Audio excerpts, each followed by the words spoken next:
परम दिव्य जननी श्रीमा परम प्रभु श्री अरविंद चरण कमल अनंत कोटि प्रणाम जन आरंभ करने जाऊँगी आज ऑनलाइन एस्पिरेशन पाठचक्र कार्यक्रम। आज ऑनलाइन एस्पिरेशन पाठचक्र उपस्थित थिबा समस्त भाई मान को वंदे मातरम आ प्रणाम। मां अपार करुणारू आमे प्रभु मां अनेक दिव्य ग्रंथ को आम आलोचना कर चलुचे एस्पिरेशन पाठचक्र माध्यम। आज गोटे गोटे प्रभुंकर दिव्य ग्रंथटी आम आलोचना करने को जाऊे जहाँकि ह्यूमन साइकिल बोली कहते। तेणु कार्यक्रम को आरंभ आम मां को प्रथम ध्यान करवा। मां को ध्यान करने आम रखीचे मां मंत्रमयी सावित्री प्रभु श्री अरविंद रचित मंत्रमयी सावित्री को आम आवृत्ति करवा। आवृत्ति करुचंती आमर भुवनेश्वर अपर्णा आपा। अपर्णा आपा आज आवृत्ति करेंगे मंत्रमयी सावित्री 314 पृष्ठा। यही आवृत्ति सहित आम समस्ते मंत्रमयी सावित्री आवृत्ति सहित आम अपर्णा आपांकर आम नीरव ध्यान करवा। Silence.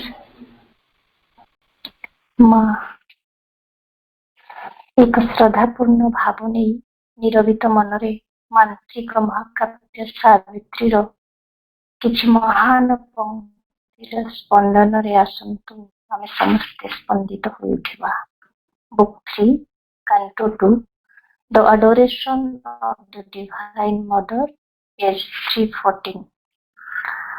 A heart was felt in the spaces wide and bare, a burning love from white spiritual forms, annoyed the sorrow of the ignorant deaths. Suffering was lost in her immortal smile. A light from beyond grew, conqueror her of death. Draw no more was natural to mine. Wrong could not come, where all was light and love. The formless and the formed were joined in her. Immensity was exceeded by a look. A face revealed the crowded infinite, incarnating, inexpressible in her limbs. The boundless joy, the blind world forces seek. Her body of beauty moaned the seas of bliss. At the head, she stands of birth and toil and fate. In their slow round, the cycles turn to her call. Alone her hands can change time's dragon beast. Hers is the mystery the nights conceal. The spirit's alchemist energy is hers. She is the golden breeze, the wonderful fire. The luminous heart of the unknown is she, a power of silence in the depths of God. She is the force, the inevitable word, the magnet of her difficult ascent, the sun from which we kindle all our suns, the light that gleams from the unrealized past, the joy that beckons from the impossible, the mighty of all that never yet came down. All nature dumbly calls to her alone, to heal with her feet the watching throb of life, and break the seals on the dim soul of man, and kindle her fire in the closed heart of things. All here shall be one day her sweetness home. All contraries prepare her harmony. Towards her our knowledge climbs, our passion grows. In her miraculous rapture we shall dwell. Her clasp shall turn to ecstasy our pen. Our self shall be one self with her through her.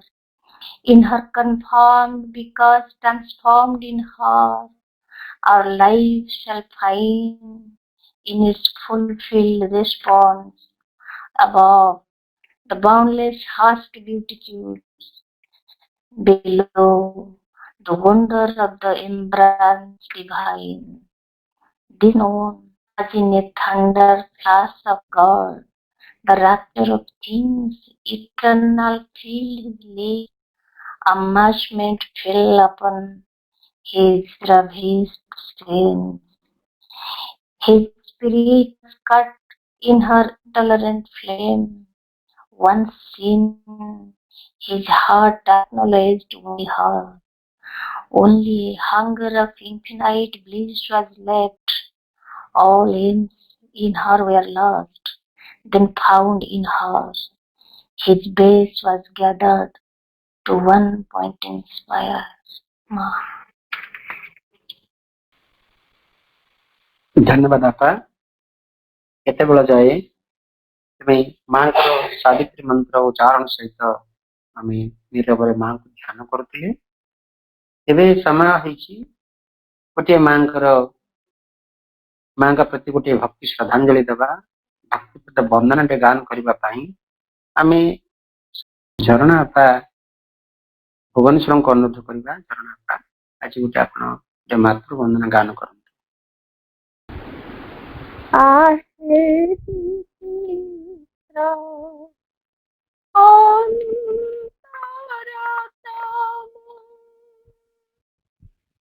जाने ना काहे तुमको न देखी କରୁଛି ତୁମକୁ ପ୍ରେମ କରୁଛି ତୁମକୁ ପ୍ରେମ ଆହେ ବିଚିତ୍ର ଅନ୍ତର ତମ ଜାଣେ ନା କାହିଁକି ତୁମକୁ ନ ଦେଖି କରୁଛି ତୁମକୁ ପ୍ରେମ କରୁଛି ତୁମକୁ ପ୍ରେମ ଆସି ବିଚିତ୍ର ଅନ୍ତର ତମ तुम हसलुह स्नेहा प्रणय मुझे अनुरागी तुम्हें मो आश्रय तुम हसलुह स्नेहा प्रणय मुझे अनुरागी तुम्हें मो आश्रय ममता मधुर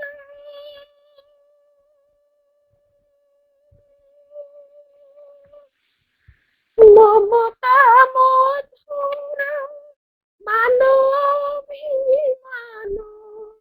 ममता मधुर मानवीमान जीवन बंधु मम କରୁଛି ତୁମକୁ ପ୍ରେମ କରୁଛି ତୁମକୁ ପ୍ରେମ ଆସି ବିଚିତ୍ର ଅନ୍ତର ତମ ଜାଣେ ନା କାହିଁକି ତୁମକୁ ନ ଦେଖି କରୁଛି ତୁମକୁ ପ୍ରେମ କରୁଛି ତୁମକୁ ପ୍ରେମ ମୋ ଠାରୁ ତୁମକୁ ପାଇ ପାଇଛି ମୁଁ ଭଲ ତୁମ ସାଥେ କେହି ନାହିଁ ସମତୁଲ ମୋ ଠାରୁ ତୁମକୁ ପାଇଛି ମୁଁ ଭଲ ତୁମ ସାଥେ କେହି ନାହିଁ ସମତୁଲ ମନ ଠାରୁ ଶିଖି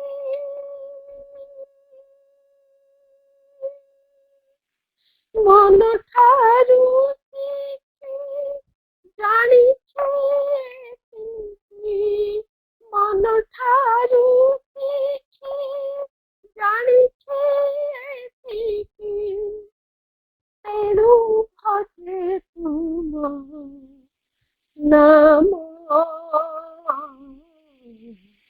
କରୁଛି ତୁମକୁ ପ୍ରେମ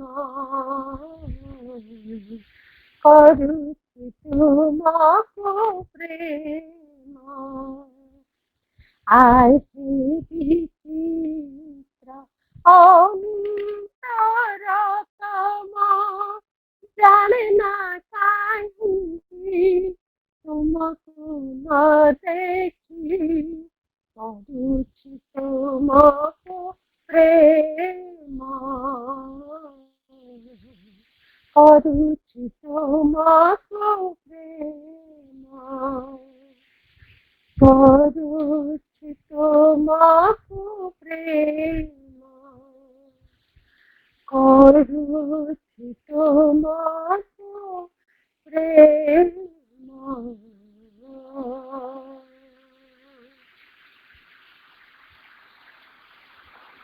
ମା ଧନ୍ୟବାଦ ବାପା, ବହୁତ ସୁନ୍ଦର ଭାବପନ୍ନ ମାଙ୍କ ପ୍ରତି ସମସ୍ତଙ୍କୁ ଉନ୍ମିଳିତ କରିଦେଇଛି, ଏକୀଭୂତ କରିଦେଇଛି ଆପଣଙ୍କର ପ୍ରାର୍ଥନା, ଆପଣଙ୍କର ଆସ୍ପିରେସନ। ବର୍ତ୍ତମାନ ସମୟ ଆସିଯାଇଛି ଯେ ପ୍ରଭୁଙ୍କର ଆମେ ଗୋଟେ ଦିବ୍ୟ ଗ୍ରନ୍ଥକୁ ଆଲୋଚନା କରୁଛେ, ଦି ହ୍ୟୁମାନ ସାଇକେଲ, ମାନବ ଯୁଗ ଚକ୍ର। ଏଇ ମାନବ ଯୁଗ ଚକ୍ରକୁ ଆମର ଧାରାବାହିକ ଭାବେ ଆଲୋଚନା କରି ଆସୁଛନ୍ତି ଆମର ପଣ୍ଡିଚେରୀର ସାଧକ ପ୍ରକାଶ ଭାଇ। ପ୍ରକାଶ ଭାଇ ଗତ ଥର ଆଲୋଚନା କରିଥିଲେ, ତାର ପାର୍ଟ 1 ଥିଲା ସେଇଟା, ଯେ ତର୍କ ବୁଦ୍ଧି ଓ ଧର୍ମ, reason and religion, chapter 13 a human cycle. ତାର ଆଜି ପାର୍ଟ 2 ହବ। ତାର ଦ୍ୱିତୀୟ ଭାଗଟି ଆଜି ଆଲୋଚନା କରିବା ପାଇଁ ଭାଇଙ୍କୁ ଅନୁରୋଧ କରୁଛି, ପ୍ରକାଶ ଭାଇ ଆପଣ ଆଲୋଚନା ଜାରି ରଖନ୍ତୁ। ପ୍ରକାଶ ଭାଇ। परम प्रभु श्री अरविंद, दिव्यजननी माँ, उपस्थित थिबा समस्त भाई भौणी माननकु मोर विनम्र नमस्कार, शुभेच्छा, वंदे मातरम। गत सप्ताह आमे आलोचना करिथिलु गोटे विख्यात उपन्यास हर्मन हेसଙ୍କର सिद्धार्थ। ସେହି ଉପନ୍ୟାସର ଦର୍ଶନ ଆମ ଶ୍ରୀ ଅରବିନ୍ଦଙ୍କ ଦର୍ଶନ ସହିତ ପ୍ରାୟ ଏକୀଭୂତ କହିଲେ ଅତ୍ୟୁକ୍ତି ହେବ ନାହିଁ। ସିଦ୍ଧାର୍ଥ ଉପନ୍ୟାସଟିରେ ଯାହା ଦର୍ଶନ ଥିଲା, ଆମେ ଆଉଥରେ ଟିକେ ସେ କଥା ମନେ ପକେଇବା ଯେ ଜୀବନ ହଉଛି ଗୋଟିଏ ନଈ। এই ଜୀବନର ଆରମ୍ଭ ହଉଛି ଜନ୍ମ ଏବଂ ତାର ଶେଷ ହଉଛି ମୃତ୍ୟୁ। এই ଜନ୍ମ ମୃତ୍ୟୁର ଅବଧି ଭିତରେ ନଦୀ ପରି ଯାହା କିଛି ଘଟି ଚାଲିଛି, ସୁଖ ଦୁଃଖ, ଆବେଗ, ଯନ୍ତ୍ରଣା, ସୌନ୍ଦର୍ଯ୍ୟ, ଯାହା କିଛି ଆମ ଭିତରେ ଘଟି ଚାଲିଛି, ଶ୍ରୀ ଅରବିନ୍ଦ କହୁଛନ୍ତି ଯେ ସମ୍ପୂର୍ଣ୍ଣ ରୂପେ ଅବିଚଳିତ ଜଣେ ରହିବ। ଯାହା ହର୍ମାନ ହେସଙ୍କର ଦର୍ଶନ, ତାହା ଶ୍ରୀ ଅରବିନ୍ଦଙ୍କର ମଧ୍ୟ ଦର୍ଶନ। ବୋଧହୁଏ ହର୍ମାନ ହେସ ଶ୍ରୀ ଅରବିନ୍ଦଙ୍କ ଫିଲୋସଫିକୁ ପଢିଛନ୍ତି କିମ୍ବା ସେଇ ଚେତନାକୁ ସେ ନିଜ ଭିତରେ ଗ୍ରହଣ କରିଛନ୍ତି। ସେଇ ଉପନ୍ୟାସଟିରୁ ଜଣାଯାଏ। ତେବେ ଜୀବନର ଦୁଇଟି କୂଳ, ଗୋଟିଏ ହଉଛି ତ୍ୟାଗ ଆଉ ଗୋଟିଏ ହଉଛି ଭୋଗ। ସେ ଉପନ୍ୟାସଟିରେ ଏଇ କଥା କୁହାଯାଇଥିଲା ଯେ ତ୍ୟାଗ ଆଉ ଭୋଗର ମିଳନ ସ୍ଥଳ ହଉଛି ଏଇ ଜୀବନ। ଏଇ ଜୀବନରେ ହିଁ ଜଣକୁ ଭଗବତ ପ୍ରାପ୍ତି ହେଇପାରିବ ଯଦି ସେ ଅବିଚଳିତ ରହେ, ସ୍ଥିତପ୍ରଜ୍ଞ ରହେ, ନିର୍ଲିପ୍ତ ରହେ, ଜୀବନର ସମସ୍ତ ଘଟଣା ଗୁଡିକୁ ଅତି ସାବଲୀଳ ଭାବରେ ସମ୍ମୁଖୀନ ହୁଏ। ସେ ବାପାଟିଏ ହେଇଛି, ସେ ଭାଇଟିଏ ହେଇଛି, ସେ ଭଉଣୀଟିଏ ହେଇଛି, କି ମାଟିଏ ହେଇଛି, ଯାହା ବି ସେ ରୋଲ କରୁଛି, ସେ ତାର ଅଭିନୟଟିକୁ ସୁନ୍ଦର ଭାବରେ କରିବ, କିନ୍ତୁ କୌଣସି ଥିରେ ଲିପ୍ତ ରହିବ ନାହିଁ। ଏଇ ହଉଛି ସେ ଗପର ମେନ୍ ଥିମ୍। ଏବଂ ଯଦି ଜଣେ ନିର୍ଲିପ୍ତ ରହେ, କୌଣସିଥିରେ ଦୁଃଖ କରେ ନାହିଁ କି ସୁଖରେ ଭାସିଯାଏ ନାହିଁ, ଏକବାର ସ୍ଥିତପ୍ରଜ୍ଞ ହେଇକି ରହେ, ତାହେଲେ ସେ ତା ଭିତରର ସତ୍ତାଟିକୁ ଆବିଷ୍କାର କରିପାରେ। ବୁଦ୍ଧଙ୍କର ଜଣେ ଶିଷ୍ୟ ଯାଉଛନ୍ତି, ତାଙ୍କ ସମ୍ମୁଖରେ ଜଣେ ବ୍ୟକ୍ତି ଆସିକି ତାଙ୍କୁ ଚିଡ଼େଇବାକୁ ଚେଷ୍ଟା କଲା। ସେ କେବେ ବି ଚିଡ଼ିଲେନି ଏବଂ ସମ୍ପୂର୍ଣ୍ଣ ହସ ହସ ମୁଖରେ ସେମିତି ଠିଆ ହେଇଥିଲେ। ସେ ଆଶ୍ଚର୍ଯ୍ୟ ହେଲେ ଯେ ଏତେ ନିର୍ଲିପ୍ତ ଭାବରେ, ଚିତ୍ତପ୍ରଜ୍ଞ ଭାବରେ କେମିତି ଆପଣ ରହିପାରୁଛନ୍ତି? କୌଣସି ଦୁଃଖ ନାହିଁ, କୌଣସି ଯନ୍ତ୍ରଣା ନାହିଁ। ସେ ଗୋଟିଏ କଥା କହିଲା ଯେ ମୋ ଭିତରେ କୌଣସି ଡିଜାୟାର ନାହିଁ, କୌଣସି କାମନା ନାହିଁ। ମୁଁ କିଛି ବି ନା ସୁଖରେ ଭାସିଯାଏ ନା ଦୁଃଖରେ କାନ୍ଦେ, ସମ୍ପୂର୍ଣ୍ଣ ରୂପେ ମୁଁ ନିର୍ଲିପ୍ତ ହେଇକି ରହିଥାଏ। ସେଇ ଲାଗି ମୁଁ ସବୁବେଳେ ଖୁସି ରହେ। ଶ୍ରୀ ଅରବିନ୍ଦଙ୍କର ଯୋଗ ସେଇ କଥା ହିଁ ଆମକୁ କହେ ଯେ ସବୁଥିରେ ନିର୍ଲିପ୍ତ ହେଇକି ରହିବାକୁ, ଚିତ୍ତପ୍ରଜ୍ଞ ହେଇକି ରହିବ। ତେବେ ଶ୍ରୀ ଅରବିନ୍ଦଙ୍କର ଯୋଉ ଯୋଗଟି ରହିଛି, ଏଥିରେ ସେଇ ହର୍ମେନିସଙ୍କର ଦର୍ଶନ ପୁରାପୁରି ଏଠି କାର୍ଯ୍ୟକାରୀ କରାହଉଛି। ଆଶ୍ରମର ଜଣେ ଲୋକ ବା ଯୋଉ ସାଧକ ମାନେ ଅଛନ୍ତି, ସେମାନେ ସନ୍ନ୍ୟାସୀ ନୁହନ୍ତି, କିନ୍ତୁ ସନ୍ନ୍ୟାସୀ ପରି ଜୀବନଯାପନ କରୁଛନ୍ତି। ସେମାନେ ସଂସାରୀ ନୁହନ୍ତି, କିନ୍ତୁ ସଂସାରୀ ପରି ଜୀବନଯାପନ କରୁଛନ୍ତି। ସେଇ ସନ୍ନ୍ୟାସ ଆଉ ସାଂସାରିକ ଜୀବନ, ଏ ଦୁଇଟିର ଗୋଟିଏ ସମ୍ମିଶ୍ରଣ, ଗୋଟିଏ ସମନ୍ୱୟ ଭିତରେ ସେମାନେ ଅଗ୍ରଗତି କରୁଛନ୍ତି। ଏ ହଉଛି ଶ୍ରୀ ଅରବିନ୍ଦଙ୍କର ଯୋଗ ଯେ one day here shall be her sweetness home। ଯେ ସାବିତ୍ରୀର ଗୋଟିଏ ଶ୍ରୀ ଅରବିନ୍ଦଙ୍କର ମହାନ ଧାଡି, ଗୋଟେ ବାକ୍ୟ। ତେବେ ଏଇ ଯୋଉ ଜୀବନଟି ଆଶ୍ରମରେ ଲୋକମାନେ ବିତଉଛନ୍ତି, ଏହା ନିଶ୍ଚିତ ଭାବରେ ସେଇ ଭବିଷ୍ୟତର ଲୋକମାନଙ୍କ ପାଇଁ। ନା ସେଠି ଗୈରିକ ବସନ ରହିଛି, ନା ସେଠି ମତ୍ସ୍ୟଧାରୀ ଲୋକ ଅଛନ୍ତି, ନା ଜଟାଧାରୀ ଲୋକ ଅଛନ୍ତି, ନା କମଣ୍ଡଳଧାରୀ ଲୋକ ଅଛନ୍ତି, କିନ୍ତୁ ସେମାନେ ସନ୍ନ୍ୟାସର ସମସ୍ତ ଲୌକିକ ଜୀବନ ଯାପନ କରୁଛନ୍ତି। ସେମାନେ ସଂସାରୀ ନୁହନ୍ତି, କିନ୍ତୁ ସଂସାରର ସମସ୍ତ ଦୁଃଖ ଯନ୍ତ୍ରଣା, ସମସ୍ତ ପ୍ରକାର ଆବେଗ, ସମସ୍ତ ପ୍ରକାର ପ୍ରୋବ୍ଲେମ, ଡିଫିକଲ୍ଟିକୁ ସେମାନେ ଫେସ୍ କରୁଛନ୍ତି ନିଜ ଭିତରେ। ବାହାରୁ ଜଣେ ଲୋକ ଦେଖିବ ଯେ ଏମାନଙ୍କୁ କଣ ସାଧକ କୁହାଯିବ, ନା ଏମାନେ ଖାଲି ହାଫ ପ୍ୟାଣ୍ଟଟେ ପିନ୍ଧୁଛନ୍ତି ଏବଂ ହାଫ ସାର୍ଟଟେ ପିନ୍ଧୁଛନ୍ତି, ଏଇଥିରେ ଏମାନଙ୍କୁ କଣ ସାଧକ କୁହାଯିବ? ଶ୍ରୀଅରବିନ୍ଦ କହୁଛନ୍ତି ଯେ ସବୁଠାରୁ ସହଜ ଏବଂ ସରଳ ଯୋଉ ପୋଷାକ ରହିଛି ତା ହଉଛି ହାଫ ପ୍ୟାଣ୍ଟ ଆଉ ହାଫ ସାର୍ଟ। ଯଦି ଜଣେ କିଛି କାମ କରିବାକୁ ଯାଏ, ସେ ଯଦି ସୁଟ ବୁଟ ପିନ୍ଧିକି ଯିବ, ତାହେଲେ ସେ ଫିଜିକାଲ ୱାର୍କ କରିପାରିବନି। ତେଣୁ ଯେହେତୁ ଏକ ପ୍ରଗତିଶୀଳ ଯୋଗ ଏବଂ ଏହା ଏମିତି ଏକ ଯୋଗ ଯାହା ସବୁ ଦର୍ଶନକୁ, ସବୁ ଧର୍ମକୁ, ସବୁ ସମ୍ପ୍ରଦାୟକୁ ଅତିକ୍ରମ କରି ଚାଲି ଯାଇଛି ଉପରକୁ, ଉର୍ଦ୍ଧ୍ୱ ଯୋଉଠି ସେ ଦେଖିବ, ଜଣେ ଲୋକ ଦେଖିବ ଏମାନେ ସନ୍ନ୍ୟାସୀ ନୁହନ୍ତି କି ସଂସାରୀ ବି ନୁହନ୍ତି, କିନ୍ତୁ ସନ୍ନ୍ୟାସୀ ଆଉ ସଂସାରୀର ବହୁ ଉର୍ଦ୍ଧ୍ୱରେ ଏମାନେ। ତେବେ ଆମେ ଯୋଉ ଆଲୋଚନା କରିଥିଲେ ସେଥରକ ଶ୍ରୀ ଅରବିନ୍ଦ ପୁଣି କହୁଛନ୍ତି ଯେ ବୁଦ୍ଧି କଣ କରିଛି ନା ଏଇ ସମାଜକୁ ପରିବର୍ତ୍ତନ କରିବା ପାଇଁ ଚାରି ଭାଗରେ ବିଭକ୍ତ କରିଦେଇଛି, ବ୍ରାହ୍ମଣ, କ୍ଷତ୍ରିୟ, ବୈଶ୍ୟ, ଶୂଦ୍ର। ଆମେମାନେ ଜାଣିଛେ ଯେ ହ୍ୟୁମାନ ସାଇକେଲରେ Shri Aurobindo history, political science, philosophy, social science ସବୁ ପ୍ରକାର କଥା ସେ ଆଲୋଚନା କରିଛନ୍ତି। ଏଇଠି ସୋସିଆଲ ସାଇନ୍ସ କଥା ଆଲୋଚନା କରୁଛନ୍ତି ଯେ ବୁଦ୍ଧି କଣ କରିଛି ନା ସମାଜକୁ ଚାରି ଭାଗରେ ବିଭକ୍ତ କରିଛି। ଶ୍ରୀ ଅରବିନ୍ଦ କହୁଛନ୍ତି ଯେ ଏଇ ଯୋଉ ଚାରି ଭାଗରେ ସେ ବିଭକ୍ତ କରିଛନ୍ତି ତାକୁ ସେ କହୁଛନ୍ତି ଯେ ସ୍ପିରିଚୁଆଲ ଇଣ୍ଟେଲେକ୍ଚୁଆଲ ମ୍ୟାନ, ଆଧ୍ୟାତ୍ମିକ ବୁଦ୍ଧି ସମ୍ପର୍କିତ ମଣିଷ।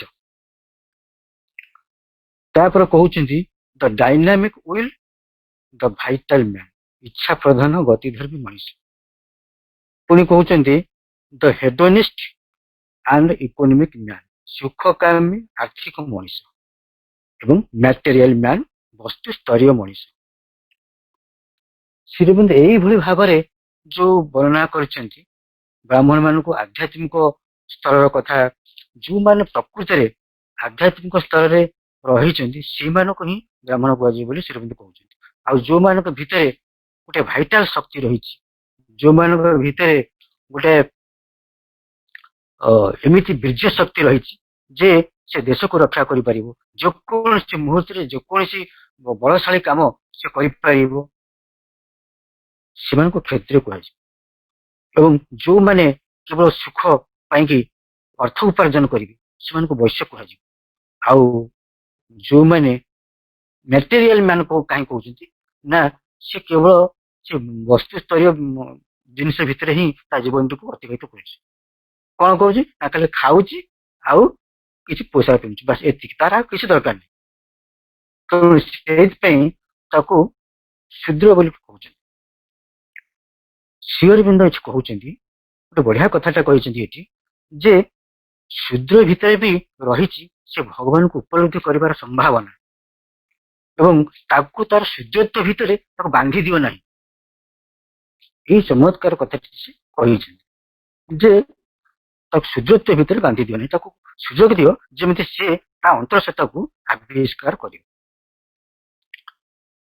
ଏଇଠି ଆଉ ଗୋଟିଏ ଆଲୋଚନା ଆମେ କରିବା, ନିଜ ଭିତର କଥା କହିବା। ଠିକ ଚୈତ୍ୟସତ୍ତା ହଉଛନ୍ତି ସେ ବ୍ରାହ୍ମଣ ଏବଂ ଆମର ଭାଇଟାଲ ହଉଛି କ୍ଷତ୍ରିୟ ଏବଂ ମାଇଣ୍ଡ ହଉଛି ସେଇ ବୈଶ୍ୟ ଏବଂ ଏ ଶରୀର ହଉଛି ଶୂଦ୍ର।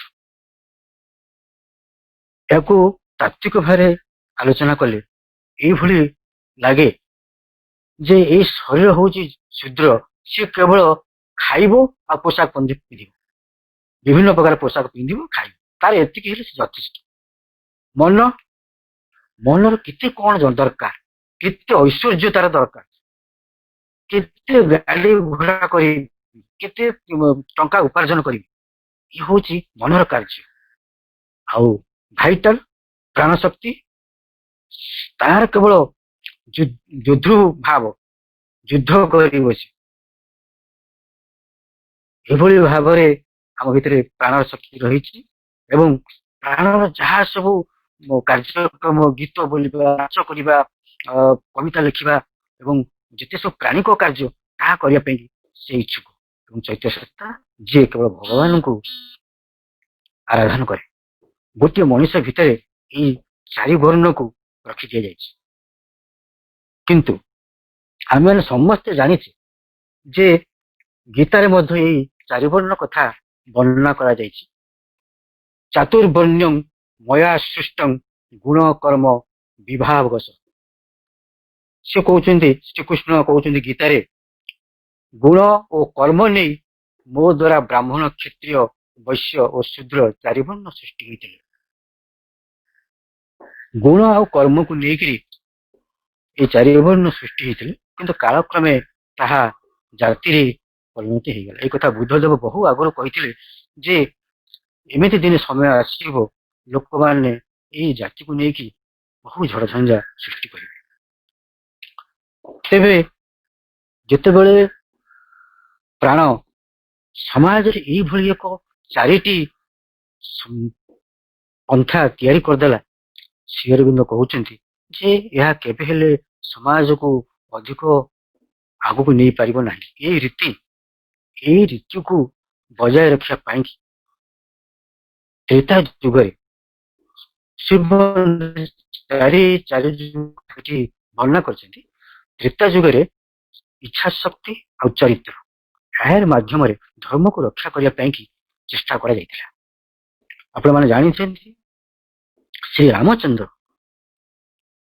ତାଙ୍କର ଚରିତ୍ର ମାଧ୍ୟମରେ ତାଙ୍କୁ ସେଇଥିପାଇଁ ମର୍ଯ୍ୟାଦା ପୁରୁଷୋତ୍ତମ ଶ୍ରୀ ରାମଚନ୍ଦ୍ର ବୋଲି କୁହାଯାଉଥିଲା, ମର୍ଯ୍ୟାଦା ପୁରୁଷ ବୋଲି କୁହାଯାଉଥିଲା। ସେ ଯାହା ଚାହିଁଥିଲେ, ଇଚ୍ଛା କରିଥିଲେ, ତାଙ୍କ ଇଚ୍ଛା ଶକ୍ତି ବଳରେ ସେ ତାହା ହିଁ କରିପାରିଥିଲେ। ଜଣେ ପ୍ରକୃତ ପିତାର ସନ୍ତାନ ହେଇଥିଲେ, ଜଣେ ପ୍ରକୃତ ରାଜା ସେ ହେଇଥିଲେ, ଜଣେ ପ୍ରକୃତ ଭାଇ। ଯେତେବେଳେ ସୀତାକୁ ନେଇକି ସେ ଫେରି ଆସିଛନ୍ତି ଅଯୋଧ୍ୟା, ସାମାନ୍ୟ 2 ଜଣ ପରିବାର, ଯୋଉ ସେଥିରେ ବର୍ଣ୍ଣିତ ଅଛି ଧୋବା ଧୋବଣୀ ବୋଲି, ଧୋବଣୀ ଚାଲିଯାଇଛି ତା ବାପ ଘରକୁ ନ ପଚାରିକି ଫେରି ଆସିଛି। ଯେତେବେଳେ ଧୋବା ତାକୁ କହିଛି ଯେ ମୁଁ ତ ଘରେ ପୁରେଇ ଦେବି ନାହିଁ, ଧୋବଣୀ କହିଛି କାହିଁକି? ସୀତା ଏତେ ବର୍ଷ ଧରି ସେଠି ରହିଲେ, ରାମ ତାଙ୍କୁ ନେଇ ଆସିଲେ, ଏଇଟା କାହିଁକି ହବନି? ତେବେ ରାମଚନ୍ଦ୍ର ଯେତେବେଳେ ପ୍ରଜାମାନଙ୍କୁ ବୁଝିବା ପାଇଁ ରାତିରେ ସଦ୍ମେଶରେ ସେ କଥା ଶୁଣିଛନ୍ତି ଏବଂ ସୀତାଙ୍କୁ ତାହା ପରଦିନ ପରିତ୍ୟାଗ କରିଛନ୍ତି। ଏ ହଉଛନ୍ତି ଶ୍ରୀ ରାମଚନ୍ଦ୍ର। ତାର ଦ୍ୱାପର ଯୁଗରେ ସେ ମଧ୍ୟ କହୁଛନ୍ତି ଯେ ଶ୍ରୀକୃଷ୍ଣ ଜ୍ଞାନ ଆଉ ତାଙ୍କର ପ୍ରଜ୍ଞା ମାଧ୍ୟମରେ ମଣିଷକୁ ଗୋଟିଏ ଧାର୍ମିକ ପନ୍ଥା ଭିତରେ ଆବଦ୍ଧ କରି ରଖିଥିଲେ, ତାଙ୍କୁ ଆଗକୁ ନେଇଯିବା ପାଇଁ ବାଟ କଢେଇଥିଲେ ତାଙ୍କର ଗୀତା ବାଣୀ ଦ୍ୱାରା। ସେଥିରେ 4ଟି ଆଶ୍ରମ ରହିଥିଲା। ଗୋଟେ ହଉଛି ବ୍ରହ୍ମଚାର୍ଯ୍ୟ ଆଶ୍ରମ, ଆଉ ଗୋଟେ ହଉଛି ଗୃହସ୍ଥାଶ୍ରମ, ଆଉ ଗୋଟେ ସନ୍ନ୍ୟାସ, ଗୋଟେ ବାନପ୍ରସ୍ଥାଶ୍ରମ। ଶେଷରେ ସେମାନେ ଜଙ୍ଗଲକୁ ଚାଲି ଯାଉଥିଲେ। ଏଇ ଥିଲା ସେଇ ଦ୍ୱାପର ଯୁଗର କଥା। ଏବଂ ଗୀତାର ଯୋଉ ମହନୀୟ ଗୁଣ ସବୁ ରହିଛି, ଲୋକମାନେ ତାକୁ ନିଜ ଭିତରେ ଅଭ୍ୟାସ କରୁଥିଲେ ଏବଂ ଧର୍ମକୁ ରକ୍ଷା କରିବା ପାଇଁ ଚେଷ୍ଟା କରାଯାଇଥିଲା। କିନ୍ତୁ ଶ୍ରୀ ଅରବିନ୍ଦ କହୁଛନ୍ତି କଳି ଯୁଗରେ ଏଇ 2ଟି କଥାକୁ ଆଦୌ କୌଣସି ପ୍ରକାର ଗୁରୁତ୍ୱ ଦିଆଗଲା ନାହିଁ ଏବଂ ଏହାକୁ ସମ୍ପୂର୍ଣ୍ଣ ରୂପେ ଅନାଦର କରାଗଲା। ଏଇ ଧର୍ମ ଯାହା ଆପଣମାନେ ଆଜି ଦେଖୁଛନ୍ତି ସମଗ୍ର ପୃଥିବୀରେ, ଧର୍ମର କୌଣସି ଅଗ୍ରଗତି ଘଟିଥିବାର ଦେଖାଯାଉ ନାହିଁ। ତାହା ନାନାଦି ଅନ୍ଧବିଶ୍ୱାସ, କୁସଂସ୍କାର ଦ୍ୱାରା ଆଚ୍ଛାଦିତ ହେଇକି ରହିଛି। ତେଣୁ ଶ୍ରୀମନ୍ତ କହୁଛନ୍ତି ଯେ ଯଦି ଏହା ଆଚ୍ଛାଦିତ ରହିଛି, କିନ୍ତୁ ଏହା ପରିବର୍ତ୍ତିତ ହେବା ଆବଶ୍ୟକ। ଶ୍ରୀମନ୍ତ ଏଇ ବିଷୟରେ ଯେତେବେଳେ ଚିନ୍ତା କରିଛନ୍ତି, ଆମକୁ ଆଗକୁ ନେଇଯିବା ପାଇଁ କହୁଛନ୍ତି, ସେ କହୁଛନ୍ତି ଯେ ମାତ୍ର ସତ୍ୟ ଯୁଗର ବିଧାନ ହେଉଛି ଯେ ଏଥିରେ ଏକ ସ୍ୱତଃସ୍ଫୂର୍ତ୍ତ ଓ ଆତ୍ମ ଅବଲମ୍ବିତ ଆଧ୍ୟାତ୍ମିକ ସମତା ମଧ୍ୟରେ ହିଁ ଆମର ସତାଗତ ସମୁଦାୟ ସତ୍ୟଟିର ଏକ ବୃହତ୍ତର ବିକାଶ ସାଧିତ ହେବ। ଏଇ ଯୋଉ ଯୁଗଟି ଆସୁଛି, ଇଏ ହଉଛି ସତ୍ୟ ଯୁଗ। ଶ୍ରୀ ଅରବିନ୍ଦ କହୁଛନ୍ତି ଯେ ସତ୍ୟ ଯୁଗ ଆସି ସାରିଛି। ଯୋଉଦିନ ଅତିମାନ ଶକ୍ତି ପୃଥିବୀରେ ଅବତରଣ କଲା 1956 ଫେବୃଆରୀ 29, ସେଇଦିନ ଠାରୁ ସତ୍ୟ ଯୁଗ ଆରମ୍ଭ ହେଲା। ସେଇଦିନ ଆରମ୍ଭ ହେଲା। ଶ୍ରୀ ଅରବିନ୍ଦ କହୁଛନ୍ତି ଯେ କେମିତି ମଣିଷ ଭିତରେ ଏଇ ସତ୍ୟଟିକୁ ସେ ସ୍ୱତଃସ୍ଫୂର୍ତ୍ତ ଭାବରେ ତା ଭିତରେ ଆତ୍ମ ଅବଲମ୍ବିତ ହେବ, କାହାକୁ ବାଧ୍ୟବାଧକତା କରାଯିବ ନାହିଁ। ଧର୍ମର ଯାବତୀୟ କୁସଂସ୍କାର ଅନ୍ଧବିଶ୍ୱାସ ଦ୍ୱାରା ସେ ବାନ୍ଧି ହେଇକି ରହିବ ନାହିଁ, ଯାହା ଆପଣମାନେ ଆଜି ସେଇ ପଥରେ ଚାଲିଛନ୍ତି ଏବଂ ଆପଣର କ୍ରମ ପ୍ରସାରିତ ଆବର୍ତ୍ତନ ମଧ୍ୟ ଦେଇ ଗତି କରିବା ସଙ୍ଗେ ସଙ୍ଗେ ଆମର ଏଇ ମାନବୀୟ ସାମର୍ଥ୍ୟ ଯେଉଁ ମାତ୍ରାରେ ସମର୍ଥ ହେବାରେ ଲାଗିଥିବ, ସେଇ ମାତ୍ରା ବା ପରିମାଣରେ ଆମ ସତର ଆଧ୍ୟାତ୍ମିକ ଭୂମି ଗୁଡ଼ିକରେ ବିବର୍ତ୍ତନ ଘଟିବ। ଜଣେ ସାଧନାରେ ଯେତେବେଳେ ଅଗ୍ରଗତି କରୁଛି, ସେ ଯେତେ ଯେତେ ପ୍ରତ୍ୟାଖ୍ୟାନ କରିବ, ସେ ଯେତେ ଯେତେ ସମର୍ପଣ କରିବ, ଯେତେ ଯେତେ ଆସ୍ପୃହ କରିବ, ସେଇ ପରିମାଣ ଅନୁସାରେ ତା ଭିତରେ ବିବର୍ତ୍ତନ ଘଟିବ। ସେଇ ପରିମାଣ ଅନୁସାରେ ତା ଭିତରେ ସାଧନାର ଅଗ୍ରଗତି ଘଟିବ। ଶ୍ରୀ ଅରବିନ୍ଦ ଏଇ କଥା ଏଠି କହୁଛନ୍ତି। ତାପରେ ସେ କହୁଛନ୍ତି ଯେ ଏଇ ଯୋଉ ସତ୍ୟ ଯୁଗଟି ଆସିବ, ସେଥିପାଇଁ ଯୋଉ ପ୍ରୟାସ ଦରକାର, ସେ ପ୍ରୟାସ ଧର୍ମ ଭିତରେ ନାହିଁ। ଧର୍ମ କେବଳ ଗୋଟେ ଅବବୌଦ୍ଧିକ ଅବସ୍ଥାରେ ରହିଯାଇଛି, ଯାହାକୁ ଇନଫ୍ରାରାସନାଲ ପ୍ଲେନ ବୋଲି ଶ୍ରୀ ଅରବିନ୍ଦ କହୁଛନ୍ତି। କିନ୍ତୁ ଏଠି ଇନଫ୍ରାରାସନାଲ ଷ୍ଟେଜରେ ରହିକିରି ସେମାନେ ସୁପ୍ରାରାସନାଲ କଥା ଚିନ୍ତା କରୁଛନ୍ତି। ଶ୍ରୀ ଅରବିନ୍ଦ ଏଇ କଥା କହୁଛନ୍ତି ଯେ କେମିତି ନା, ଆପଣ ଦେଖନ୍ତୁ ଯଜ୍ଞ ଓଡିଶାରେ ପ୍ରାୟ ଦେଖିଥିବୁ ବହୁତ ଜାଗାରେ ଯଜ୍ଞ କରାଯାଉଛି। ଯୋଉଠି ଯଜ୍ଞ କରାଯାଉଛି, ଯୋଉ ଉଦ୍ଦେଶ୍ୟରେ ଯଜ୍ଞ କରାଯାଉଛି, ଲୋକମାନେ ସେ କଥାକୁ କେହି ଗୁରୁତ୍ୱ ଦିଅନ୍ତି ନାହିଁ। ଯୋଉ ଜାଗାରେ ଯଜ୍ଞ କରାଯାଏ, ସେ ଜାଗାରେ ଆପଣ ଦେଖିବେ ଯେ ଗୋଟେ ଅପେରା ପାର୍ଟି ଚାଲି ଆସିଥିବ, ସେ 5-6 ଦିନ ତାର ନାଟକ କରିବ। ସେଠି ଅନେକ ହୋଟେଲ ବସି ଯାଇଥିବ, ସେଠି କଣ୍ଢେଇ ନାଚ ହଉଥିବ, ସେଠି ଷ୍ଟେସନାରୀ ଦୋକାନ ବସିଥିବ, ସେଠି କେତେ ଜଳଖିଆ ଦୋକାନ ବସିଥିବ। ଲୋକମାନେ ଯେତେବେଳେ ଆସିବେ ସେ ଯଜ୍ଞକୁ ଦେଖିବା ପାଇଁ, କେବଳ ସେ ଯଜ୍ଞ ଆଡକୁ କେହି ଯିବେନି। ସେ ଯଜ୍ଞ ପାଖରେ କେବଳ କର୍ତ୍ତା ଥିବେ, 4-5 ଜଣ ବ୍ରାହ୍ମଣ ବସିଥିବେ, ଆଉ ଅନ୍ୟ ସମସ୍ତେ ସିଆଡେ ଚାଲି ଯାଇଥିବେ। ସେଇଥିପାଇଁ ଶ୍ରୀମନ୍ତ କହୁଛନ୍ତି religion begins with spiritualism ends in commerce. India's rebirth ବୁକରେ ଏ କଥା ସେ କହୁଛନ୍ତି ଯେ religion begins with spiritualism ends in commerce. ପ୍ରକୃତରେ ଧର୍ମ ଯୋଉ ସୃଷ୍ଟି ହେଇଥିଲା ଆଧ୍ୟାତ୍ମିକତାର ପ୍ରଗତି ପାଇଁ ସୃଷ୍ଟି ହେଇଥିଲା, କିନ୍ତୁ ଶେଷ ହେଇକି ଗଲା କୋଉଠି? ବିଜନେସରେ। ଦେଖନ୍ତୁ ସବୁବେଳେ ଖାଲି ଖାଲି ସେଇଠି ନୁହେଁ, ସବୁବେଳେ ସେ କଥା ଘଟିଛି। ଆପଣମାନେ ଦେଖିବେ ଯେ ଏଇ ଯୋଉ ଘଟଣାଟି ଘଟୁଛି ପୃଥିବୀରେ, ଏହା ହଉଛି ଅତିମାନସ ଶକ୍ତିର ପ୍ରଭାବ। ଯେ ଅତିମାନସ ଶକ୍ତି ଯୋଉ ଅନ୍ଧବିଶ୍ୱାସ ରହିଛି, ଯୋଉ କୁସଂସ୍କାର ରହିଛି, ସେ ତାର ବୌଦ୍ଧିକ ସତ୍ତା ମାଧ୍ୟମରେ ତାକୁ ଧୀରେ ଧୀରେ ସମାଜରୁ ହଟେଇ ଦଉଛି। ଯଦି ସେପରି ନ ହୁଏ, ତାହେଲେ ଅତିମାନସ ଯୋଉ ଜଗତ, ଯୋଉ ସତ୍ୟ ଯୁଗ ଆସୁଛି, ସେ ସତ୍ୟ ଯୁଗରେ ମଣିଷ ସମାଜ ତିଷ୍ଠି ପାରିବ ନାହିଁ। ଶ୍ରୀବନ୍ଦ କହୁଛନ୍ତି ଯେ ମଣିଷର ଏଇ ଯୋଉ ଅବବୌଦ୍ଧିକ ସ୍ତର ଆଉ ଅତିବୌଦ୍ଧିକ ସ୍ତର, ଅତିବୌଦ୍ଧିକ ସ୍ତର ଅର୍ଥ ହଉଛି ଆଧ୍ୟାତ୍ମିକ ସ୍ତର। ମଣିଷ ଅବବୌଦ୍ଧିକ ସ୍ତରରେ ରହିଛି କି ଅତିଭୌତିକ କଥା ଚିନ୍ତା କରୁଛି, ମୁଖ୍ୟ କଥା ଚିନ୍ତା କରୁଛି। ଏଣେ ଦେଖନ୍ତୁ ଯଜ୍ଞ ପାଖକୁ କେହି ଯାଉନାହାନ୍ତି, ଏକଦମ ଗୋଟେ କିନ୍ତୁ ସେମାନେ କଣ କରୁଛନ୍ତି ନା କହୁଛନ୍ତି ମୁଖ୍ୟ କଥା ଚିନ୍ତା କରୁଛନ୍ତି। ଏଇ ଯୋଉ ଅନ୍ଧବିଶ୍ୱାସ ରହିଛି ମଣିଷ ଭିତରେ, କେମିତି ଅନ୍ଧବିଶ୍ୱାସ ରହିଛି? ଜଣେ ଲୋକ ନଦୀରେ ବାରମ୍ବାର ଡୁବ ଦଉଛି, ସେପଟେ ଯାଉଛନ୍ତି ଗୌତମ ବୁଦ୍ଧ, ଶାକ୍ୟମୁନି ତାଙ୍କ ଶିଷ୍ୟମାନଙ୍କ ସହିତ। ସେ ଆଶ୍ଚର୍ଯ୍ୟ ହେଲେ ଲୋକଟା କାହିଁକି ବାରମ୍ବାର ଡୁବ ଦଉଛି, ଉଠୁଛି, ଡୁବ ଦଉଛି। ସେ ଠିଆ ହେଲେ କୂଳରେ। ଲୋକଟି ଯଦି ଦେଖିଲା ବୁଦ୍ଧ ଠିଆ ହେଇଛନ୍ତି, ସେ ତଳ ଧରି ଚାଲି ସବୁ ପ୍ରଣାମ କଲା। ସେ ପଚାରିଲେ ଯେ ତମେ କଣ ପାଇଁ କି ବାରବାର ଡୁବ ଦଉଛ? ନା ମୁଁ ମୋର ପାପକୁ ଦଉଛି। ଆଶ୍ଚର୍ଯ୍ୟ ହେଲେ କେମିତି? ନା ଏଇଟା ହଉଛି ଗଙ୍ଗା ନଦୀର ଗୋଟେ ଶାଖା ନଦୀ, ଏପଟେ ବହି ଯାଉଛି, ତେଣୁ ଗଙ୍ଗା ନଦୀ ତ ପବିତ୍ର ନଦୀ, ତେଣୁ ମୁଁ ଯେହେତୁ ସେ ଶାଖା ନଦୀ, ତେଣୁ ମୁଁ ଏଇଠାରେ ଡୁବ ଦଉଛି, ମୁଁ ବି ପବିତ୍ର ହେଇଯିବି, ମୁଁ ମୁକ୍ତି ପାଇଯିବି।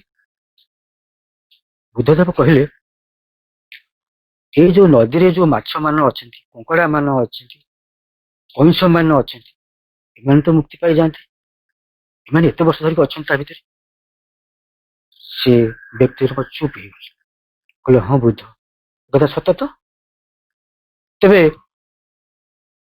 ଆମର ବୁଦ୍ଧି ସେ ଏଇଭଳି ଭାବରେ ମହାପୁରୁଷ ମାନଙ୍କ ମାଧ୍ୟମରେ ମଣିଷ ଭିତରୁ ଅହଙ୍କାର, ତାର ଅଜ୍ଞାନତା, ତାର ଯେତେ ପ୍ରକାର ରହିଛି କଳୁଷତାକୁ ଧୀରେ ଧୀରେ ଧୀରେ ଧୀରେ ଦୂର କରୁଛି। ଏବଂ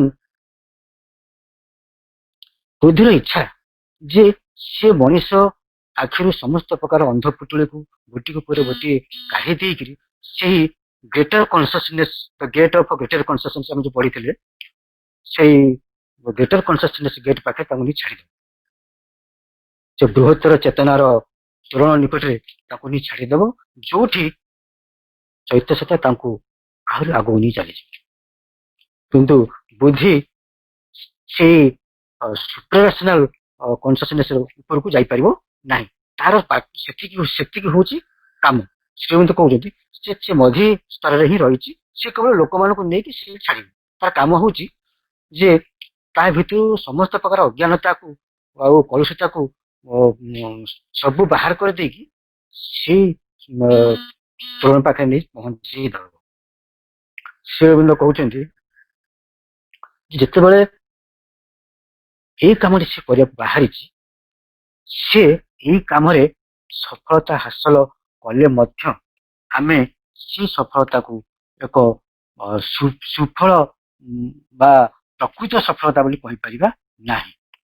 କାହିଁକି? ସେ ବନ୍ଧୁ କହୁଛି କାହିଁକି କରିପାରିବ ନାହିଁ ନା, ଯେତେବେଳେ ସେ ବୁଦ୍ଧି ଯେତେବେଳେ ସମାଜ ଭିତରେ ସଂସ୍କାର ଆଣୁଛି, ସେ କଣ କରୁଛି ନା ଏକବାର ସେ କଥାଟିକୁ ଉପାଡ଼ିକି ଫିଙ୍ଗିଦେବା ପାଇଁ ଚାହୁଁଛି, ଏକବାର ଭାଙ୍ଗିଦେବା ପାଇଁ ଚାହୁଁଛି, ଏକବାର ବଦଳାଇ ଦେବା ପାଇଁ ଚାହୁଁଛି। ଶ୍ରୀଅରବିନ୍ଦ କହୁଛନ୍ତି ଯେ ଯଦି ସେପରି ହୁଏ ତାର ଧର୍ମ ଆଉ ଧର୍ମ ହେଇକି ରହିବ ନାହିଁ। ସେ ଧର୍ମର ଯୋଉ ଉଦ୍ଦେଶ୍ୟ ଥିଲା ଆଧ୍ୟାତ୍ମିକତା, ସେଇଟା ଆଉ ରହିବ ନାହିଁ। ଯେମିତି ଜଣେ ଲକ୍ଷ୍ମୀ ପୂଜା କରୁଛି, ଆମର ଓଡିଶାରେ ସମସ୍ତେ ମାଣବସା ଲକ୍ଷ୍ମୀ ପୂଜା କରନ୍ତି। ଶ୍ରୀଅରବିନ୍ଦ କହୁଛନ୍ତି ଯଦି ବୁଦ୍ଧି କହିବ ନା ନା ଆଗୁଆ କର ନା, ବନ୍ଦ କରିଦିଅ, ଶ୍ରୀଅରବିନ୍ଦ କହୁଛନ୍ତି ନା, ଯୋଉ ଉଦ୍ଦେଶ୍ୟ ସେଟା କରାଯାଇଥିଲା ସେ ଉଦ୍ଦେଶ୍ୟଟିକୁ ଭାଙ୍ଗି ଦିଅ ନାହିଁ, ବରଂ ତା ଜାଗାରେ ଏକ ଉଚ୍ଚତର ଚେତନା ଆଣିକି ସେଇଠି ଉପସ୍ଥାପିତ କର। ଏବଂ ଯୋଉ କଥାଟି ପାଇଁ ସେ ପୂଜାଟା କରାଯାଇଥିଲା ସେଇ ଦେବୀଙ୍କୁ ସେଠୁ ଆବାହନ କର, ତାହେଲେ ସେ କାର୍ଯ୍ୟଟିକୁ ସଫଳତାର ସହିତ କରାଯାଇପାରିବ ଏବଂ ଯୋଉ ଉଦ୍ଦେଶ୍ୟ ପାଇଁ ଲକ୍ଷ୍ମୀ ପୂଜା କରାଯାଉଥିଲା ସେଟା କରାଯାଇପାରିବ। ନହେଲେ ଧର୍ମ ସେଠି ଆଉ ଧର୍ମ ହେଇକି ରହିବ ନାହିଁ। ପୁଣି ଶ୍ରୀଅରବିନ୍ଦ କହୁଛନ୍ତି ଧର୍ମ ଜୀବନ ସକାଶେ ବୁଦ୍ଧି କଦାପି କୌଣସି ନିୟମ ବାନ୍ଧି ଦେଇ ପାରିବ ନାହିଁ। ଦିବ୍ୟ ଜ୍ଞାନର ପ୍ରକୃତି ତଥା ପ୍ରକ୍ରିୟାର ନିରୂପଣ କରିବାରେ ବୁଦ୍ଧିର ଆଦୌ କୌଣସି ଅଧିକାର ନାହିଁ। ସେ କରିପାରିବ ନାହିଁ ବୁଦ୍ଧି ସେ କାମ।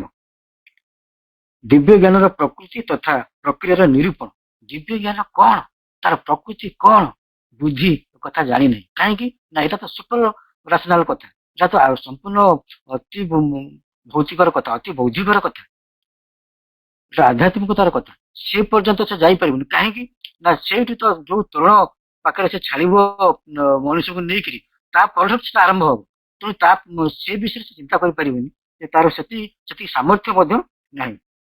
ଦିବ୍ୟ ପ୍ରେମ ଓ ଦିବ୍ୟ ଆନନ୍ଦର ଅନୁଭବ ଲାଭ କରିବାକୁ ହେଲେ ଆମକୁ ବୁଦ୍ଧି ପାଖକୁ ଯିବାକୁ ପଡିବ ନାହିଁ। ବୁଦ୍ଧି ପାଖକୁ ଯାଇକି ବୁଦ୍ଧି କହିବ ଦିବ୍ୟ ଆନନ୍ଦ ହଉଛି ଏମିତି, ଦିବ୍ୟ ପ୍ରେମ ହଉଛି ଏମିତି, କିନ୍ତୁ ବୁଦ୍ଧିର ସେ ସାମର୍ଥ୍ୟ ନାହିଁ ଯେ ସେଟା କଣ ବୋଲି ସେ ବର୍ଣ୍ଣନା କରିପାରିବ। ଯଦିଓ ସେ ବର୍ଣ୍ଣନା କରିବ ତଥାପି ତାହା ଯେହେତୁ ସେଇ ଅଭିଜ୍ଞତା ନାହିଁ, ସେ ତୋରଣର ପଛପଟରେ ରହିଛି, ତଳେ ରହିଛି, ତେଣୁ କେବେ ହେଲେ ସେ ଠିକ ଭାବରେ ଆମକୁ ସେଟା କହିପାରିବ ନାହିଁ। ସେ ପୁଣି କହୁଛନ୍ତି ଯେ ଧର୍ମର ଯୋଉ ଉଦ୍ଦେଶ୍ୟ ରହିଛି ସେ ଉଦ୍ଦେଶ୍ୟଟିକୁ ସମ୍ପୂର୍ଣ୍ଣ ରୂପେ ସଫଳ କରିବାକୁ ହେଲେ ବୁଦ୍ଧିକୁ ଆଉ ଗୋଟିଏ ମାର୍ଗ ବାଛିବାକୁ ପଡିବ। ସେଇଠି ହଉଛି ସେ କଣ କରିବ, ଧର୍ମଗତ ଦିଗଟରେ ସହଜାତ ପ୍ରବୃତ୍ତି ତଥା ଆବେଗ ଆଦିର ଜୀବନ କଦାପି ସନ୍ତୋଷଜନକ ଭାବରେ ବୁଦ୍ଧି ଦ୍ୱାରା ବିଶ୍ୱଜିତ ହୋଇପାରିବ ନାହିଁ। ଯୋଉ ଆମ ଭିତରେ ଯୋଉ ରହିଛି ସହଜାତ ପ୍ରବୃତ୍ତି ଯୋଉ ରହିଛି, ସହଜାତ ପ୍ରବୃତ୍ତି, ଜଣକୁ ଭୋକ ହେଲା ସେ ଖାଇବାକୁ ଯିବ, ଜଣକୁ ଶୋଷ ହେଲା ସେ ପିଇବ, ଜଣକୁ ନିଦ୍ରା ଲାଗିଲା ସେ ଶୋଇବାକୁ ଯିବ। ଏଥିରେ ବୁଦ୍ଧିର କଣ କାମ ଅଛି? ସେ କିଛି କରିପାରିବନି। ଯୋଉ ଇନ୍ଦ୍ରିୟ ଗୁଣ ସବୁ ରହିଛି, ଯୋଉ ପ୍ରାଣଗତ ଗୁଣ ସବୁ ରହିଛି, କାମ, କ୍ରୋଧ, ଲୋଭ, ମୋହ, ମଦ, ମାଶ୍ଚର୍ଯ୍ୟ, ଯୋଉ ଷଡ଼ରିପୁ ରହିଛି, ବୁଦ୍ଧି ସେଥିରେ କିଛି କରିପାରିବ ନାହିଁ। ଜଣେ ହଠାତ୍ ରାଗିଗଲା, ରାଗି ଯାଇକି କିଛି ଗୋଟେ କରି ପକେଇଲା, ଜଣେ ହଠାତ୍ ଆବେଗରେ କିଛି କରି ପକେଇଲା, କିନ୍ତୁ ବୁଦ୍ଧି ତାକୁ ପରବର୍ତ୍ତୀ ମୁହୂର୍ତ୍ତରେ ବୁଝେଇ ଦେଇପାରିବ ନା ଏଇଟା ଠିକ ନୁହେଁ, କିନ୍ତୁ ସେଇ ମୁହୂର୍ତ୍ତରେ ବା ତା ପୂର୍ବରୁ ବୁଦ୍ଧି କିଛି କରିପାରେ ନାହିଁ। ଯେମିତି କହନ୍ତି ମୋର ବୁଦ୍ଧି ହଜିଗଲା, ତା ଅର୍ଥ ବୁଦ୍ଧି ସେଠି ପହଞ୍ଚି ପାରିଲା ନାହିଁ ସେ ଜାଗାରେ। ତେଣୁ ଶ୍ରୀ ଅରବିନ୍ଦ କହୁଛନ୍ତି ଯେ ସେଇଠି ସେ କଣ କରିବ, ଯୋଉ ତା ବଦଳରେ ସେ କଣ କରିବ ନା ସେ ଜୀବନଟିକୁ ଏକ ଉର୍ଦ୍ଧ୍ୱତର ସ୍ତର ପର୍ଯ୍ୟନ୍ତ ନେଇଯିବା ପାଇଁ ବା ସେଇ ଆଲୋକକୁ ଆବାହନ କରିବା ପାଇଁ ସେ ମଣିଷକୁ ଚେତେଇ ଦେବ, ମଣିଷକୁ ବୁଝେଇ ଦେବ ଯେ ମୁଁ ତ କରିପାରିବିନି, ମୋର ତ ସେ କାପାସିଟି ନାହିଁ, ମୁଁ କରିପାରିବି ନାହିଁ, କିନ୍ତୁ ତୁମେ ଏଇ କାର୍ଯ୍ୟଟିକୁ କରିପାରିବ, କାରଣ ତମର ସେ ସାମର୍ଥ୍ୟ ଅଛି ଏବଂ ତମ ଭିତରେ ଯୋଉ ଆତ୍ମାଟି ଅଛି ସେ ହିଁ ତମକୁ ସେ ବାଟ ନେଇଯିବା ପାଇଁ ବି ଉତ୍ସାହିତ କରିପାରିବ। କାରଣ ମୁଁ କେବଳ ମନ୍ତ୍ରୀଟିଏ, ମୋର କାମ ହଉଛି ମୁଁ କେବଳ ସେଇ ଗ୍ରେଟର କନସିୟସନେସ ର ଯୋଉ ତୋରଣ ରହିଛି ତା ପାଖକୁ ନେଇଯିବା ପାଇଁ, ନହେଲେ ଆଉ ମୋର ସେ ଏତେ କାପାସିଟି ନାହିଁ ଯେ ଆଗକୁ ନେଇଯିବି। ଶ୍ରୀମନ୍ତ କହୁଛନ୍ତି ଯେ ଆପଣର ଯଥାର୍ଥ କାର୍ଯ୍ୟଟିକୁ ସବୁଠାରୁ ଅଧିକ ସୁଚାରୁ ଭାବରେ କରୁଥିବା ସମୟରେ ମଧ୍ୟ ତାହା ଏପରି ଏକ ଭାଷାର ସାହାଯ୍ୟ ନେବାକୁ ବାଧ୍ୟ ହୁଏ ଯାହାକୁ ଆମେ କଦାପି ଅତି ଭୌତିକ ସ୍ତରର ପ୍ରକୃତ ଭାଷା ବୋଲି କହିପାରିବା ନାହିଁ। ବୁଦ୍ଧି ସେ କଣ କରେ ନା ଏମିତି ଗୋଟେ ଭାଷା ପ୍ରୟୋଗ କରେ, ତାକୁ ଶ୍ରୀମନ୍ତ କହୁଛନ୍ତି ଆମେ ତାକୁ କହିପାରିବା ନାହିଁ ଯେ ସେ ଅତି ଭୌତିକ ଭାଷା କହିଲା ବୋଲି। ଏଇ ଭାଷାକୁ ଆମେ ଅତି ଭୌତିକର କେବଳ ଏକ ଅତି ଅପୂର୍ଣ୍ଣ ତର୍ଜମା ବୋଲି କହିବା। ଶ୍ରୀ ଅରବିନ୍ଦ କହୁଛନ୍ତି ଯେ ଆକୁ ଅତି ଭୌତିକର ଏକ ତର୍ଜମା ବୋଲି କହିବ, କାହିଁକି ନା ବୁଦ୍ଧି ଏମିତି ସବୁ ଭାଷଣ ଦବ, ଏମିତି ସବୁ କଥା କହିବ, ଏମିତି ସବୁ ଉଦାହରଣ ମାନ ଆଣିକି ଥୋଇଦବ ଯେ ଆମେ ଭାବିବା ହଁ ଏହା ହିଁ ହଉଛି ସେ ଆଧ୍ୟାତ୍ମିକ। କିନ୍ତୁ ଶ୍ରୀ ଅରବିନ୍ଦ କହୁଛନ୍ତି ନା, ସେ କେବଳ ନେଇକିରି ସେଇ ତୃଣ ପତ୍ର ନେଇଯିବା ପାଇଁ କି ତାର ଯେତିକି ସାମର୍ଥ୍ୟ ସେ କେବଳ ସେତିକି ହିଁ ବକୁଛି, ନହେଲେ ତାର ଅଧିକ କିଛି କାପାସିଟି ନାହିଁ ସେ ଆମକୁ ସେ ଜାଗା ପହଞ୍ଚେଇ ଦେବେ। ଆପଣର ଅନୁଭୂତିକୁ ପ୍ରତ୍ୟେକ ଆଧ୍ୟାତ୍ମିକ ସାଧକ ଏକଥା ନିଶ୍ଚୟ ଭଲ କରି ଜାଣିଥିବେ ଯେ ମନ ଯେତେ ଉଚ୍ଚ ଓ ତୁଙ୍ଗ ଶିଖରକୁ ଉଠି ଦର୍ଶନର ବିଶ୍ଳେଷଣ କରିବାରେ ଲାଗିଥିଲେ ମଧ୍ୟ ତାହା ଆମକୁ କଦାପି ଏକ ଯଥାର୍ଥ ଅନ୍ତର୍ବୋଧଗତ ଜ୍ଞାନ ଦେଇପାରିବ ନାହିଁ। ଯେତେ ଭାଷଣ ଦେଇକରି ଯେତେ ଜ୍ଞାନର କଥା କହିଲେ ମଧ୍ୟ ତାହା ଆମକୁ ସେଇ ପ୍ରକୃତ କଥା ନିକଟରେ ପହଞ୍ଚେଇ ଦେଇପାରିବ ନାହିଁ, କାରଣ ଯେପର୍ଯ୍ୟନ୍ତ ସେଇ କଥାକୁ ଜଣେ ନିଜ ଜୀବନରେ ନ ଲିଭେଇଛି, ଜଣେ ଜୀବନରେ ତାକୁ ନିଜେ ଅଭ୍ୟାସ ନ କରିଛି, ସେ ପର୍ଯ୍ୟନ୍ତ ସେ ଯାଇପାରିବ ନାହିଁ ସେଇ ସ୍ତର ପର୍ଯ୍ୟନ୍ତ। ସେ ପୁଣି କହୁଛନ୍ତି ଯେ ସେହି ବିଶ୍ଳେଷଣକୁ ଆମେ ଆଧ୍ୟାତ୍ମିକ ଆଲୋକ ବୋଲି ବି କହିପାରିବା ନାହିଁ, କିମ୍ବା ତାହା ଅନୁଭୂତିର ଯଥାର୍ଥ ଦ୍ୱାର ଗୁଡିକୁ କେବେ ହେଲେ ଖୋଲି ଦେଇ ପାରିବ ନାହିଁ। ଯୋଉ ଭିତରେ ସାଧନା କରିବା ଭିତରେ ଯୋଉ ଅନୁଭୂତି ସବୁ ହୁଏ, ଯୋଉ ଏକ୍ସପିରିଏନ୍ସ ଯୋଉ ହୁଏ, ସେ କଥା ଗୁଡିକୁ କେବେ ହେଲେ ସେ ବୁଝେଇ ଦେଇ ପାରିବ ନାହିଁ, ବା ଆମେ ତାକୁ ପ୍ରକୃତ ସେଇ ଭାଷଣରୁ ବା ସେଇ କଥାରୁ ଆମେ ଲାଭ କରିପାରିବା ନାହିଁ। ବା ମୁଁ ଯାହା ସବୁ କହୁଛି ଏହା ଦ୍ୱାରା ଆପଣଙ୍କର କିଛି ଅନ୍ତର ଯୋଉ ଓପନିଂଟା ସେଟା ହେଇପାରିବ ଯଦି ନିଜେ ଆପଣ ସେଇ କଥାଟିକୁ ନିଜ ଭିତରେ ତାକୁ ପ୍ରାକ୍ଟିସ ନ କରୁଛି। ଯେତେ ଦାର୍ଶନିକ ଅନୁଶୀଳନ ବୃଦ୍ଧି ଦେଇ ତାର କହିବ ତୋତେ ବୋଧଗମ୍ୟ ହେଲା ଭଳି ଓ ସମ୍ଭବ ଲାଗିଲା ଭଳି ଏକ ଗଢଣ ଓ ସୂଚ ରୂପରେ ମୁଁ ତୋ ହାତରେ ସତ୍ୟକୁ ଆଣି ଚେଷ୍ଟା କଲି। ଏତେ ଯୋଉ କଥା ମୁଁ କହିଲି, ଏତେ କଥା ଯୋଉ ଭାଷଣ ମୁଁ ଦେଲି, ମୁଁ କେବଳ ଏତିକି ମାତ୍ର ଚେଷ୍ଟା କଲି। ତେବେ ଯଦି ତୋର ବୁଦ୍ଧି ଏକଥା ବୁଝୁଛି ଏବଂ ଏଥିପ୍ରତି କୌଣସି ଆକର୍ଷଣ ଅନୁଭବ କରୁଛି, तेबे तू वर्तमान इच्छा कले असल ज्ञानटीर संधान भी करिपारि। सुंदर कथा जे श्रीबंधु कहले जे एते एते दर्शन आरंभ ହେଲା ଚାଲିଗଲା ଏତେ ସବୁ ଧାର୍ମିକ କଥା ସବୁ କୁହାଗଲା ଠାରୁ ଆରମ୍ଭ କରି ତଥାପି ମଧ୍ୟ ମଣିଷ ସେଇ ଚରମ ସୀମା ପର୍ଯ୍ୟନ୍ତ ଯାଇପାରି ନାହିଁ କାରଣ ଅଭ୍ୟାସ ପ୍ରାକ୍ଟିସ ଯୋଉ କଥାଟା କୁହାଯାଉଛି ସେଟା ହେଇପାରି ନାହିଁ। ତେବେ ଏଥିରେ ପୁଣି ଶ୍ରୀବନ୍ଧ କହୁଛନ୍ତି ଯଦି ତୋର ମାତ୍ର ଏଥିଲାଗି ତୋତେ ଅନ୍ୟ ସାଧନ ଗୁଡିକର ସାହାଯ୍ୟ ନେବାକୁ ପଡିବ ଏବଂ ସେଇ ସାଧନ ଗୁଡିକୁ ତୁ ମୋର କ୍ଷେତ୍ର ଭିତରୁ ଖୋଜି କଦାପି ପାଇପାରିବୁ ନାହିଁ। ଶ୍ରୀବନ୍ଧ କହୁଛନ୍ତି ବୁଝି ଏତେ ଏତେ କଥା କହି ସାରିଲା ପରେ କହୁଛନ୍ତି ଯେ ଜୀବନକୁ ଯେ ବା ମଣିଷକୁ କହୁଛନ୍ତି ଯେ ମୋ କ୍ଷେତ୍ରରେ ତୁ ସେଇ କଥାଟିକୁ ପାଇବୁ ନାହିଁ କାରଣ ତୋତେ ସେଥିରେ ଅଭ୍ୟସ୍ତ ହେବାକୁ ଅଭ୍ୟାସ କରିବାକୁ ପଡିବ ପ୍ରାକ୍ଟିସ କରିବାକୁ ପଡିବ ତାହେଲେ ଯାଇ ତୁ ସେଇ ଚରମ ସୀମାରେ ପହଞ୍ଚି ଯାଇପାରିବୁ। ଏଇଠି ହଉଛି ଆଉ ଗୋଟିଏ କଥା ଶ୍ରୀବନ୍ଧ କହୁଛନ୍ତି ଯେ ଯଦି ମଣିଷ ବୁଦ୍ଧିର ଏଇ କଥାରେ ଆଗଭର ହୁଏ ଏବଂ ଅଭ୍ୟାସ କରେ ତାହେଲେ ନିଶ୍ଚିତ ଭାବରେ ସେ ତାର ସାଧନାର ଅଗ୍ରଗତି କରିପାରିବ। ଏ ସାମର୍ଥ୍ୟ ମଣିଷ ଭିତରେ ରହିଛି। ତେଣୁ ବୁଦ୍ଧି ଯଦି ଏତେ ଏତେ ବାଟ ଆମକୁ ନେଇକି ଆସି ପହଞ୍ଚିଲାଣି ଏବଂ ବୁଦ୍ଧି ନିଜେ ମଧ୍ୟ ଆହୁରି ଶାଣିତ ହେଇଗଲାଣି ଯେ ସେ ବୁଝି ସାରିଲାଣି ଯେ ପ୍ରକୃତରେ ମଣିଷର ଯୋଉ ଉଜ୍ଜଳ ଭବିଷ୍ୟତ ରହିଛି ସିଆଡକୁ ସେ ଅଗ୍ରଗତି କରୁଛି।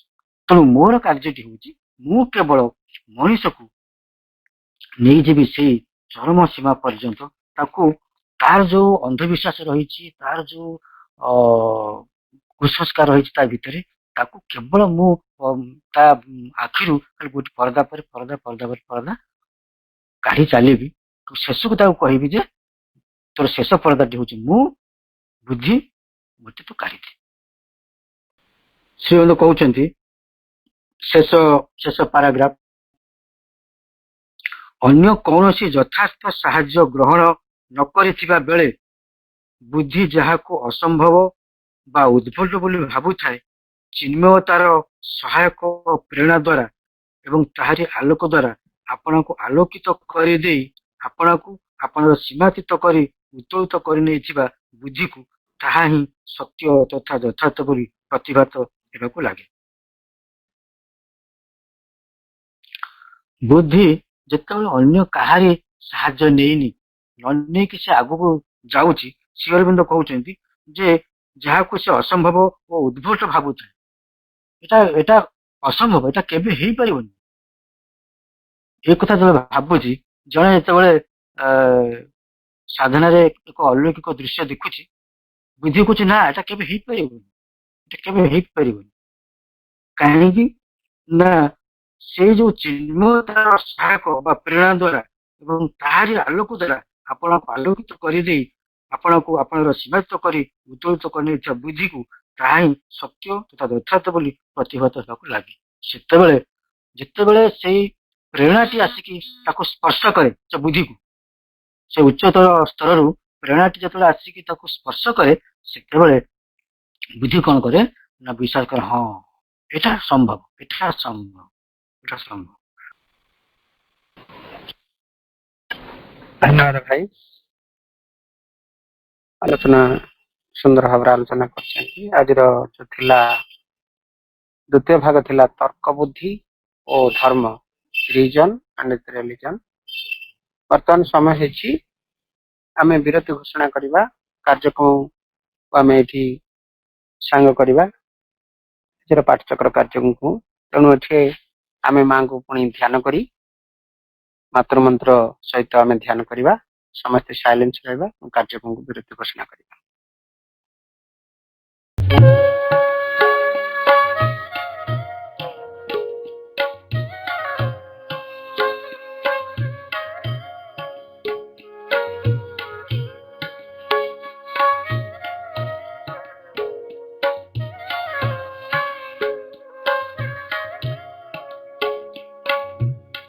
जय जय माँ जय मीरा माँ जय जय माँ कल्याणी, जय जय माँ, जय मीरा माँ, जय जय माँ कल्याणी। खड़े द्वार पर देव सृष्टि के जोड़े युगल है पानी। खड़े द्वार पर देव सृष्टि के जोड़े युगल है पानी। जय जय माँ, जय जय माँ, जय जय माँ, जय मीरा माँ, जय जय माँ कल्याणी।